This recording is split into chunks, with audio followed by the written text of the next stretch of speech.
রাজবাড়ি থেকে বেরিয়ে পড়লাম স্বর্ণচূড়া পাহাড়ের দিকে।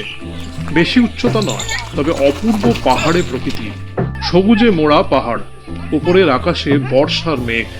অপূর্ব চিত্রশিল্পীর কল্পনায় অনন্য প্রাকৃতিক ক্যানভাস। বর্ষাকালে এই পাহাড় ঘন সবুজ রূপ নেয়।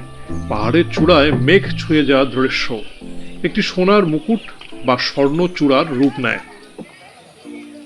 নীলগিরি পর্বতমালার এক অংশ দেখে ফিরছি। সামনেই রাজবাড়ি এবং তার পাশেই জগন্নাথ দেবের মন্দির। তিনটি সাইট সিনই একসঙ্গে দেখার সুযোগ রয়েছে এই জায়গায়। নীলগিরিতে এই স্বর্ণচূড়া পাহাড় পূর্ব ঘাট পর্বতমালার মনোরম ও শান্ত প্রাকৃতিক পর্যটন কেন্দ্র। বালেশ্বর শহর থেকে প্রায় 17 কিলোমিটার দূরে।